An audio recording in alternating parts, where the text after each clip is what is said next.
Makalipas ang ilang araw, formal lang isinampa ang kaso laban kay Carla, syndicated estafa, plunder, at graft. Isang buong team ng prosecutors ang inatasan para dito dahil hindi lamang ito simpleng personal na away. Damay ang pangalan ng hotel chain, mga investors, at daan-daang empleyado. Sa korte, dumating sina Ethan at Leia, magkahawak kamay, para sa unang preliminary hearing. Suot ni Leia ang sa disente, pero simpleng dress sa kulay ivory at nakapusod ang kanyang buhok. Kahit kita ang kaba sa mga mata, tumatapang siya dahil alam niyang tama ang kanyang ginagawa. Pagpasok nila sa courtroom, naroon si Carla, naka-prison uniform, nakaupo sa defendant's bench. Pero kahit bihag na ito ng batas, taglay pa rin ni Carla ang mapaninlang niyang tikas. Nakataas ang baba, para bang wala siyang ginawang mali. Na mag-cross sa mga mata nila, nag-iwas kaagad si Leia, nanginginig pa rin sa takot. Pero pinisil ni Ethan ang kanyang kamay. Love, tingnan mo siya. Hindi na siya may hawak ng kapalaran mo. Hindi na siya makakaganti o makakatakot sa iyo. Wala na siyang kapangyarihan dito. Bulong ito. Huminga na malalim si Leia at muling tiningnan si Carla. This time, diretso na ang tingin. Parang doon niya lang tunay na naunawaan si Carla. Kahit gaano pa kayaman at makapangyarihan noon, ay tao rin pala. At ngayon, isang kriminal na lang na nangangamba para sa sarili niyang kalayaan. Tinawag si Leia bilang witness. Umakyat si Leia sa witness stand. Kabadong-kabado siya habang pinapasa sa kanya ang Biblia para manumpa. Ramdam niya ang bilis ng pintig ng kanyang puso. Do you solemnly swear to tell the truth, the whole truth, and nothing but the truth? Yes, I do. Nang magsimulang magtanong ang prosecutor, pinakinggan ni Leia ang sariling boses. Kahit paminsan, ay nabubulol siya sa sobrang nerbiyos. Ma'am Leia, pakadetalye, kung paano po kayo pinagbantaan ni Carla Montemayor nung kayo nasa hotel pa lang. Po, nung una po kasi, kasala kami ni Ethan, pero hindi pa alam ni Ma'am Carla. Nang malaman niya, tinawag niya po ako sa opisina at sinabi niya, kung hindi ko iiwan si Ethan, sisiguraduhin niya mawawasak ang buhay ko. Pati na po, ang buo kong pamilya. Umiling siya, halos maiyak. Akala ko nun biro lang, pero may mga tumambay na hindi ko kilala, malapit sa bahay ng nanay at tatay ko sa probinsya. Doon ko po nalamang totoo ang kanyang banta. Umangat ang kilay ng judge at tumango. Sa stenographer na tila ba sinasabing importante ang sinabi ni Leia. Sunod namang ipinasok ang mga ebidensya, mga tawag na na-trace, mga mensaheng naglalaman ng banta, at recordings mula sa bodyguard na dating tauhan ni Carla. Tumayo ang defense lawyer ni Carla para mag-cross-examine. Miss Leia, hindi ba't binigyan ka ni Ethan Montemayor ng malaking alahas at pera noong una kayo nagsama? Hindi ba't pwedeng sabihin ng ginusto mo lang ang kanyang kayamanan? Kasi sinisiraan mo si Carla. Nanigas si Leia, ngunit bago siya makasagot, tumayo ang prosecutor. Objection, Your Honor. Badgering the witness and irrelevant. We are here to establish threat and corporate crimes, not motives of affection. Sustained. Napabuntong hininga si Leia at sa wakas ay tuluyang lumakas ang kanyang loob. Tumingin siya kay Carla ng diretso. Hindi ko po kailangan ang yaman ni Ethan para mahalin siya. At kahit anong gawin ninyo, Ma'am Carla, hindi niyo pa ako kayang takutin. Hindi na po ako ang dating Leia na magtatago at iiyak lang sa isang sulok. Paglabas nila ng korte, sa labas ng Hall of Justice, sinalubong sila ng ilang reporters, pero pinigilan sila ng mga tauhan ni Ethan. Tumayo silang dalawa sa gilid, magkaakbay, habang pinagmamasdan ng mga pulis na nagbabalik kay Carla sa mobile. Tila ba sa unang pagkakataon, na-realize si Leia kung gaano kalaki ang kanyang pinagdaanan. Mula sa pagiging simpleng service staff na hindi makatingin ng diretsyo sa tao. Hanggang ngayon testigo na siya laban sa isang makapangyarihang babae. Niyakap siya ni Ethan ng mahigpit. Proud na proud ako sa'yo, love. Ang tapang mo. Ngumiti si Leia. Nangingilid pa rin ang luha. Dahil sa tabi kita, alam kong kahit ano mangyari, hindi mo ako pababayaan. Habang paalis ang convoy na may sakay kay Carla, hindi natakot ang nararamdaman ni Leia. Tila ba nabunutan siya ng tinik ng ilang taon niyang iningatan sa dibdib. Para bang ngayon talaga siya nakahinga ng maluwag. At sa wakas, ay handa na magpatuloy sa buhay nang walang anino ng takot. Makalipas ang 2 buwan, unti-unti na bumabalik sa ayos ang lahat. Napatunayang guilty si Carla sa mga kasong isinampalaban sa kanya. Ayon sa korte, hindi na ito makakalabas ng kulungan nang hindi bababa sa 20 taon. Lumamig na rin ang balita tungkol sa isang iskandalo at ang mga investors ng hotel chain ay muli nagtiwala kay Ethan. Isa-isa niyang tinubos ang walang kredibilidad ng kumpanya, katuwang si Roman at ang bagong transparency team na kanyang binuo para tiyakin hindi na mauulit ang katiwalian. Sa opisina ni Ethan, nakaupo siya sa likod ng malaking executive desk niya. May hawak na financial report. Pumasok si Leia. Nakasuot ang simpleng blouse at high-waist skirt. Mas confident na ngayon kumilos at hindi na parang empleyadong nahihiya. Love, gusto mo bang tingnan yung bagong proposed design ng events hall? Tanong ni Ethan. Iniabot ang folder. Ngumiti si Leia. Oo, gusto ko makita ang lahat ng plano mo. Kahit gaano pa yung karami. Hindi lang plano ko to. Plano natin to. Sabi ni Ethan. Tumayo siya at lumapit kay Leia. Binigyan ng isang magaan na halik sa noo. Ayoko magpatayo ng kahit ano kung hindi kasama ang pangalan mo. Pagbisita sa site ng bagong expansion, pumunta sila sa lupang bibilhin ni Ethan para gawing resort extension. Malapit ito sa isang maliit na talon at makakapal na puno. Habang inaabot ni Ethan kay Leia ang kamay, para hindi siya madapa sa mabatong daan, nakaramdam si Leia ng isang uri ng kasiyahang hindi pa niya natikman noon. Kaligayahang ligtas siya, kasama ang taong mahal niya. Gusto mo, dito tayo magpagawa ng maliit na bahay kapag natapos ang resort? Tanong ni Ethan. Para may matitirhan tayo. Kapag gusto nating lumayo sa gulo ng lungsod? Tanong ni Leia nakangiti. Oo, para lang tayong dalawa. Para kapag gusto mo ng katahimikan, dito kita dadalahin. Bulong ni Ethan habang nayayakap siya mula sa likod. Samantala sa pamilya ni Leia, hindi na rin nila kailangan pang alalahanin ang dati nila mga utang. Pinagpatayo sila ni Ethan ng bagong bahay na malapit pa rin sa bukirin para hindi mahirapan ang mga magulang ni Leia sa pag-aalaga ng lupa. Pero hindi pinagyabang iyon ni Ethan. Bagkos ay sinabi niya, regalo ko po sa inyo ito. Bilang pasasalamat sa pagpapalaki kay Leia. Kung hindi dahil sa inyo, wala akong mabait at masipag na asawa. Naiyak si Nanay Sonia. Wala kaming ibang hihilingin, kundi mahalin mo ang anak namin habang buhay. Walang araw po, hindi ko yun gagawin, Nanay. Seryosong tugon ni Ethan. Sa terrace ng mansyon isang gabi, magkayakap si Leia habang nakaupo sa hamok. Pinagmamasdan ng mga bituin. Alam mo, sabi ni Leia, noon pinapangarap ko lang na magkaroon ng sariling pamilya. Akala ko imposible kasi hindi ako katulad ng iba. Mahirap lang, walang dating.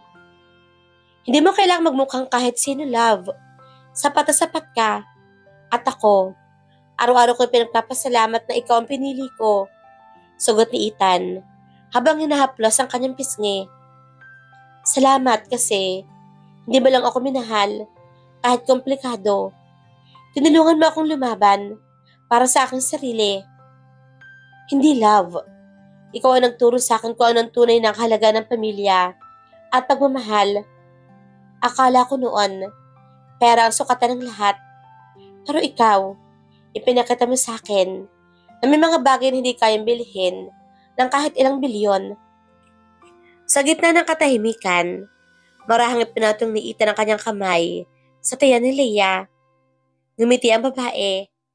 Alam mo ba, parang may ba akong nararamdaman nito mga nakaraang araw? Natawa si Ethan. Ano yun, love? Parang, baka kailangan na natin bumili ng maliit na crib. Bulong ni Leia. Namumula ang pisngi. Napatayo halos si Ethan mula sa pagkakaupo. Love, seryoso ka? Buntis ka? Ngumiti lamang si Leia at tumango ng mahina. Mabilis siyang niyakap ni Ethan ng mahigpit. Halos maiyak sa tuwa. Hindi ko alam kung paano ko pasasalamatan ang Diyos. Ikaw na nga binigay niya sa akin. Tapos ngayon, magkakaroon pa tayo ng baby. Mahigpit silang nagyakap.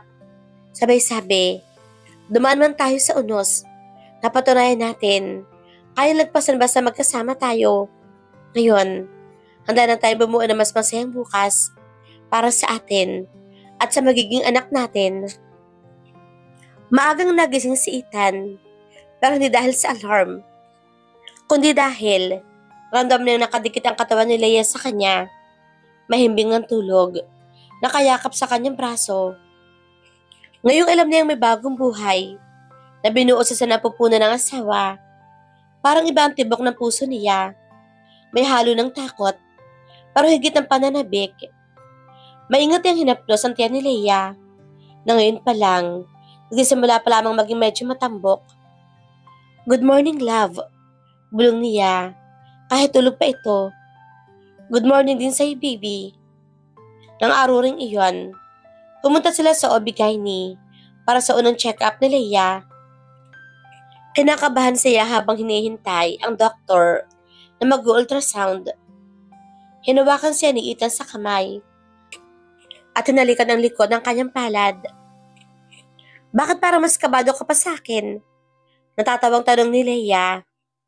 Kasi, hindi ko alam kung paano ko haharapin to. Kung hindi okay si baby, para mas gugustuhin ko pang ako na lang ang mahirapan kaysa sa sayo.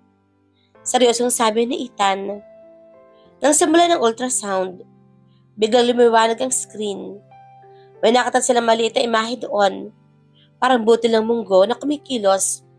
Tapos, biglang nagpatugtog ang monitor ng tunog na pintig ng puso. Napaluha si Leia. At napahigpit ang hawak niya sa kamay ni Ethan.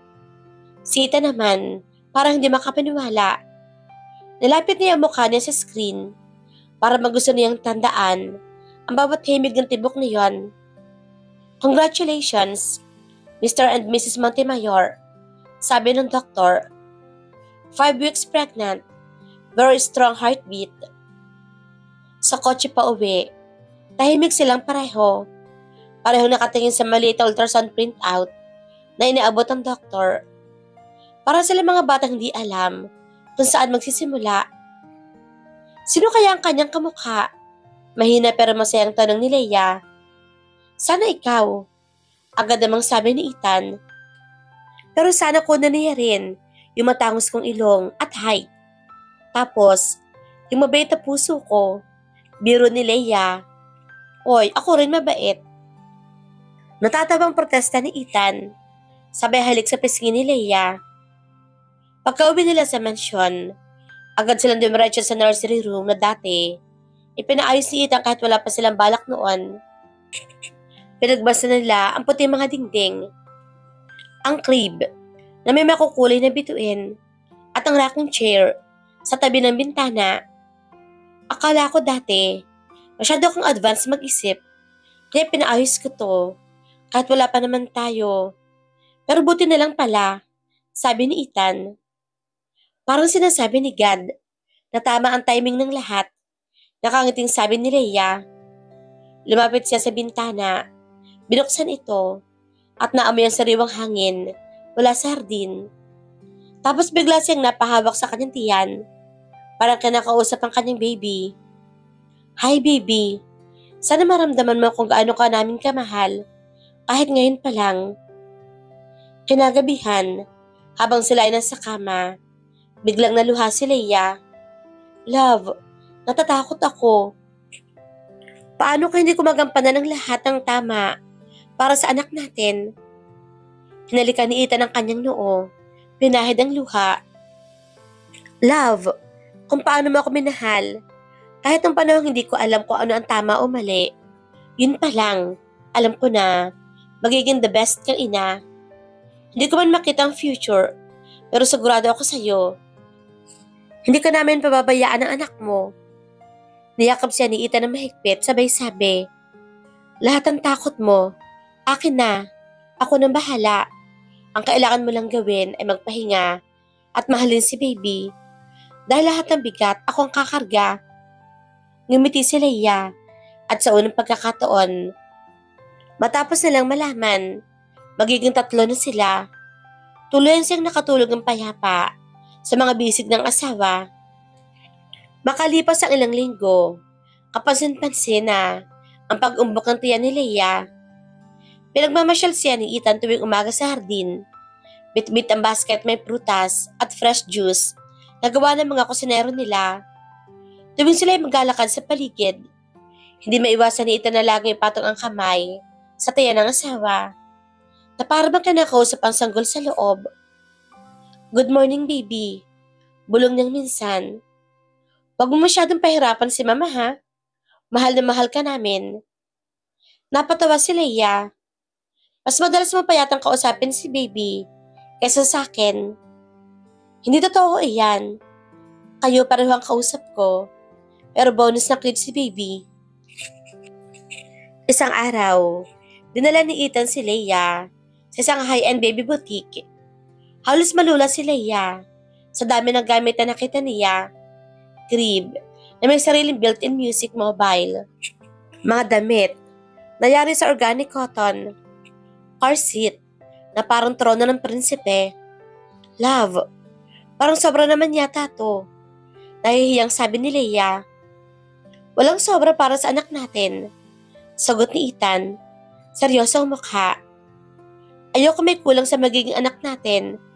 Kung kaya kong ibigay lahat, ibibigay ko.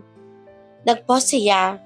Humawak sa kamay ni Leia at tinignan ito ng malalim. Pero wag kang mag-alaala, love. Alam ko rin na higit pa sa mga gamit, mas importante yung oras at pagmamahal natin. Hindi ko yun pababayaan. Pag-uwi nila, pagod si Leia. Kaya humiga agad dito sa sofa. Lumuhod si Ethan sa kanyang tabi at marahang minasahe ang kanyang paa.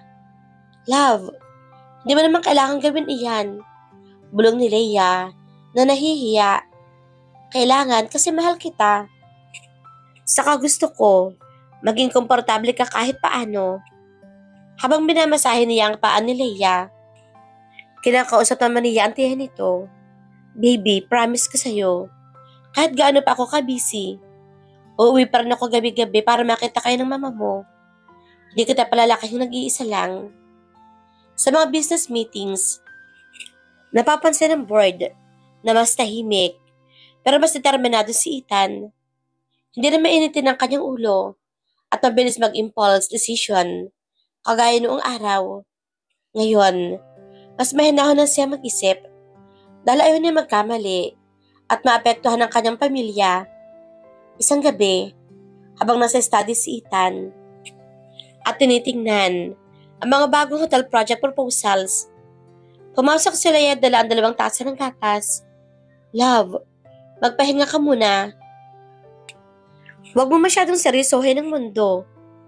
Tinabi ni Ethan ang mga papeles at binuhat si Leia papunta sa maliit na love seat sa sulok ng kwarto. Tama ka. Ikaw at si baby lang ang gusto kong seryosohin ngayon. Isang gabi, habang sila ay magkausap, biglang napaigtad si Leia. Love, ayun o. Parang may mahampas sa loob. Gulat niyang sabi. Ha? Talaga? Saan? Halos mabali ang leeg ni Ethan. Kakatingin sa tiyan ni Leia. Nilagay niya agad ang kanyang kamay sa ibabaw nito. At ilang segundo lang, dumampi ang mahinang sipa. Napanganga si Ethan. Tapos, biglang napaluha. Leia, gumagalaw na siya. Parang sinasabi niyang nandito na siya at handa na siyang makilala tayo. Niyakap siya ni Leia. Parang nangyingilid ang kanilang luha. Hindi dahil sa lungkot, kundi dahil sa sobrang saya. Lumabas sila sa veranda. Nakaupo sa malaking swing chair. Nakabalot sila sa shawl at niyakap ni Ethan mula sa likod. Alam mo, love, sabi ni Leia, kahit pa ang dami nating pera at ari-arian, pakiramdam ko, ito ang tunay na kayamanan. Yung magkaroon ng asawa at anak na mahal mo. Tama ka, sagot ng asawa. Kung mawala man ang lahat bukas, basta kasama kita at si baby, magsisimula ulit tayo kahit saan. At wala akong tutol kasi kayo lang, sapat na. Sa gabi, bago sila matulog, pinatong ni Ethan ang kanyang tenga sa tiyan ng asawa. Baby, gusto mo bang maging katulad ni Daddy, businessman, o katulad ni Mami na may pinakamagandang puso sa buong mundo? Napahagikik si Leia. Baka naman gusto na maging kusinero o artist. Kahit ano siguro, love. Basta, masaya siya. Basta huwag politician ha. Sabay nilang sabi. Sabay tawa na malakas. Sa wakas, nakatulog sila magkayakap. At bago tuluyang makatulog, sabay silang nagdasal. Hindi para humingi ng yaman o tagumpay, kundi para lang sa kalusugan ng kanilang anak at para manatiling buo at masaya ang kanilang pamilya, anuman ang dumating.